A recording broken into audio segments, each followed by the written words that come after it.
Thank you, House Hayfield. I appreciate it. Meanwhile, back at the long tables in the crowd, Nathan could already make out the angry whispers of the repressed young suitors. Such impudence! Did the Hayfield boy really just give her some brightly colored potion? And look at how cheap the vial itself is. I could definitely go to any medicinal shop in the fiefdom and buy her a dozen such vials, and still spend less than half the price of my gift. What a cheapskate! To present such beauty as Donna Lightstone with such a basic gift is an insult to her honor. I doubt it does anything special at all. To think they went out of their way to bring her such a useless gift is nothing short of disgusting. The Hayfields ought to be ashamed of themselves.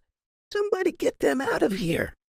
The displeased murmurings from the crowd grew louder as they all felt that such a cheap gift had disrespected their own efforts. On top of this, many in the crowd thought that if they expressed their displeasure in front of the Lightstones, that they might garner favor from them later on. None of the people in the crowd could imagine a simple green potion to be anything worthy of Donna Lightstone, and before she could say anything more, the members of the audience began to clamor loudly about how she must hate it.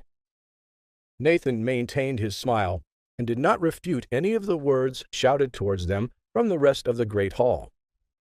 Amelia, however, grew bright red from embarrassment. She quickly pulled Nathan aside and whispered in his ear, Nathan, what's going on? Where is the high mountain snow rose that we bought before?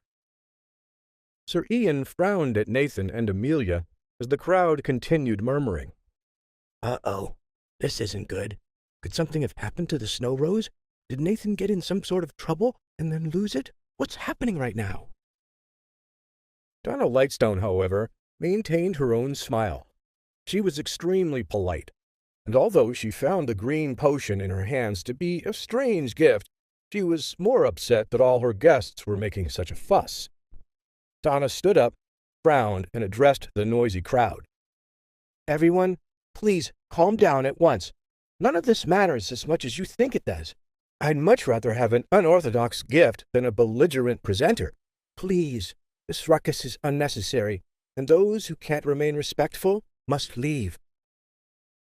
Immediately the room grew quiet as the boisterous suitors realized their indignation had only upset Donna further. But before Nathan and Amelia could respectfully take their leave off the front table, another disturbance erupted the hall. Hagar Haroldson stood up, clapping slowly from the very back of the room. Hagar smiled as he slowly approached the front table. Lady Donna is quite right. How wise of her to know better than her peers. Sure, the vial itself is basic, but that does not mean that the potion inside is a basic one. I mean, imagine what sort of amazing concoction could be in there. It's hard to know for sure, but young Master Nathan, why don't you inform us all about the contents of your potion? Despite the impolite intrusion, nobody in the crowd refuted Hagar's word. He was the heir of the fiefdom of Harold's after all, and even Donna Lightstone had to humor him. She turned to Nathan and shrugged. Perhaps Hagar is right. Well, Nathan Hayfield, what exactly does this potion of yours do? All eyes were on Nathan as he stood in front of Donna Lightstone and the rest of her family in the great hall. Amelia anxiously hid behind her brother as he smiled. She was certain his actions would get her in more trouble with Sir Ian's family.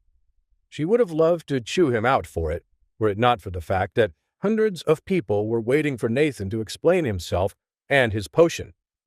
Meanwhile, Hagar finished walking up to the front of the room and smiled at Amelia's fear. He had spoken up about Nathan's potion not to embarrass him, but to help him. During their earlier drunken bonding session, Hagar had observed the fact that Nathan had not brought the high mountain snowflower with him.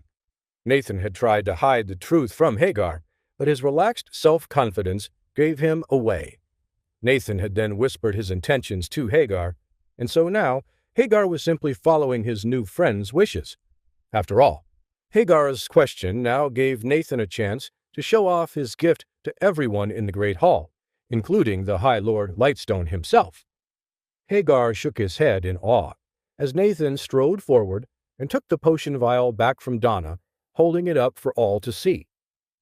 Hagar couldn't believe Nathan's total lack of fear, and this further reinforced his desire to befriend House Hayfield at all costs. Hagar had always been good at judging people, and he was thrilled with his decision to let go of any ill will toward Nathan. Unbelievable. So powerful and so courageous at such a young age. Who could possibly be his match in 10 years' time? If I can stay friends with him until that time, all my foes will cower under his mighty gaze. Meanwhile, Nathan paced before the front table as he showed off his potion, confident that everyone's attention lay on him. Good Lady Donna Lightstone, this potion I've given you is none other than the elixir of youth. It allows the drinker to maintain their youthful appearances for far longer than one normally would be able to, or for those who are older, it de-ages them by several years. Donna frowned as Nathan handed the vial back to her. She was obviously quite skeptical, considering such potions were extremely rare in this world. Is that truly what this is? Yes, my lady, and I have a second vial here for your mother as well. As Nathan reached into his pocket and produced a second potion, he offered it up to Cecilia Lightstone, who took it quickly and smiled. It was then that a heckler from the crowd shouted drunkenly at the scene. Why bother listening to this rubbish? There's no way that kid could have bought a potion such as— The heckler stopped as soon as Lady Cecilia stood and held up her hand toward the crowd. She continued to inspect the vial, and her hands trembled slightly as she addressed Nathan for the first time. Her tone was both excited and urgent. Young Master Hayfield, you claim that this potion is in fact the elixir of youth? Is that correct? Before Nathan could respond, the other members of House Lightstone gave Cecilia concerned looks. Sir Ian frowned. Mother, what exactly is the elixir of youth? I've never heard of such a thing, yet clearly it's gotten you worked up. Sir Ian's father, the High Lord himself, also frowned. He spoke with a serious, calming tone as he gently touched his wife's shoulder. Cecilia, darling, what's gotten into you? Is this healing potion really as special as the Hayfield boy claims? Phew. I've never seen this elixir before, but there are many rumors of its existence, and also I happened to read of it in an ancient book many years ago. It's not something one could simply buy. The recipe to make it is largely unknown to even our brightest alchemists, and it's not just a healing potion, but a special rejuvenation tonic. Really? But what does that mean? It means it's far more powerful than a regular potion. See how it glows so brightly?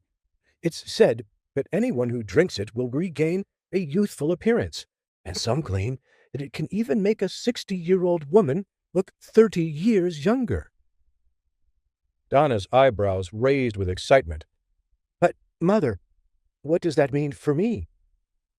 Just as this young man said, should you take it, my dear, the speed of your aging will slow dramatically, and you shall maintain your youthful glow well into the future, not just cosmetically, but internally as well.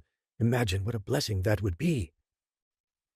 Cecilia's eyes gleamed as she stared into the neon green liquid in the vial. Although appearances weren't everything in this realm, they still mattered greatly for noble women in particular, whose status forced them to appear a certain way. The elder Lady Lightstone's thoughts were often on her appearance as of late. Cecilia's hair was beginning to turn white, and her skin was even paler now than it was in her youth. She was in her late 50s after all. But more than that, Cecilia's joints were in a state of constant pain, and even the best healers she'd gone to had struggled to treat the issue effectively. Please subscribe to the Pocket FM YouTube channel and press the bell icon for instant notification. Check out our channel for more such exciting shows.